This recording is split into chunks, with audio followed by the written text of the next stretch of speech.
Apparently, I will not be awarding the belt tonight as someone is already wearing the belt. I know Bob doesn't care because he doesn't want the belt, but unfair to Cheryl, who is a dominant performer on the quiz and deserves She's good. She'll get chance. A lot of NFL content on the quiz, which we'll get to in a second. First, which is the bigger problem facing Toronto right now? The injury absence of John Tavares out week to week, or the absence without leave of Willie Nylander? I'm going to go William Nylander. When you sign that ticket and get up in that level with the top guys in the league, the one major factor is consistently scoring at a high level. He's been incredible for a couple years now, but this dip, like he's got to snap out of it and get back to his play at the beginning of the season. John Tavares for me, because William Nylander, when he chooses to come out of it, he can come out of it. But for John Tavares, it's the uncontrollable. And you're looking at them being lean down the middle anyway. So now all of a sudden you take away your 2C, who's having an unbelievable season. He's magnificent in the dot. He gets to the paint. He fights for inside space. To me, it's John Tavares. I'll go Free Willy. There's nothing you can do for John Tavares. He's out of the lineup, but Nylander has an opportunity to compensate for the absence of Tavares, so him missing in action offensively right now is a bigger problem. Which is the more surprising development of this season so far? The fact that Alexander Ovechkin is leading the NHL in goals per game and on pace to surpass Gretzky's record this season, or that his team is leading the NHL in points percentage when I don't think any of us had them. Well, maybe wild card, if anything. Bob. Capitals record, this really snuck up on me. It looked like them and the Pittsburgh Penguins were drifting. And while Pittsburgh is doing everything it can to try and keep its head just above water, the Washington Capitals are home and cruising. And we were just the World Junior Championship, and most of the really good prospects there all belong to the Washington Capitals. Capitals record for me as well, and the two go hand in hand with Ovi, but I've also got to look at Spencer Carberry and what he's done with this group. They've made some great acquisitions, increased their speed. The goaltending with Logan Thompson has been excellent.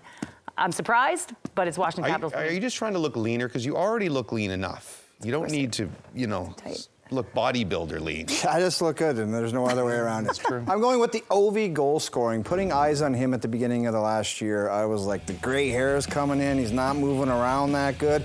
By the way, 19 years ago, he scored that goal. But I thought the record for the Gretzky goals was going to be in jeopardy. He gets on a heater, and then he breaks his leg, and I'm like, maybe now it's in jeopardy again. He just comes back and starts ripping him home again. He's unbelievable. After about 2 weeks. All right, we promised football content. Big weekend ahead. Singular talents, Josh Allen and Lamar Jackson meeting Sunday. Most anticipated NFL game of the season. What is the NHL equivalent of Allen versus Jackson? Matthews versus McDavid. McDavid versus McKinnon. McKinnon versus Matthews. Which combo? I'm going to go Matthews versus McDavid. It's the Canadian matchup. It's the two studs in the league, although McKinnon is in the mix. They both go about their business a little bit differently. McDavid is still regarded as the best player in the world. Matthews snuck in a Hart Trophy, scores all the goals. This is the matchup. McDavid versus McKinnon for me, also because they're playing tonight, but also because the intensity they both bring. They kind of put the team on their back and say, let's go to town. And for someone like McKinnon, the intensity that he drives in his game, when you watch those two guys go head to head, it's certainly something to watch. It's Matthew and McDavid, excuse me, because neither one of them has won a Stanley Cup.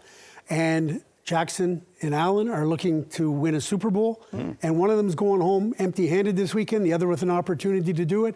But that McDavid-Matthews thing, it's got to happen in the playoffs, and it would have to be the Stanley Cup final for it to have the real. Video Daily Double, the more extraordinary event from the world of sports this week. Ryan McLeod being awarded the hat-trick goal in a period Buffalo didn't record a single shot on Wednesday, or the Eagles' A.J. Brown quietly reading a book on the sidelines during the game on Sunday. Cheryl. McLeod awarded a goal. I mean, no shots, and you find a way to get a hat trick on it. I just absolutely cannot believe it. It's unbelievable. It's one of those things. Stick's gone, and now you can celebrate. Imagine. I'm going with Brown reading the book. I've wandered into some weird places during professional sporting events, but I can never imagine pulling out a book in the middle of a... I don't care what kind of quotes are in this thing. I would never have one of my players doing this on the bench. Bob?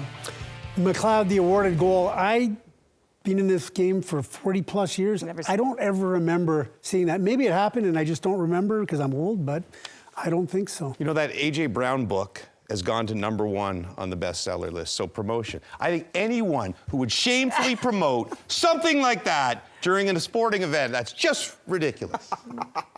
That's the quiz. I would award it to Cheryl and Bob, but Nice corset. But it's the Mr. corset Slim and it's wins again. tight.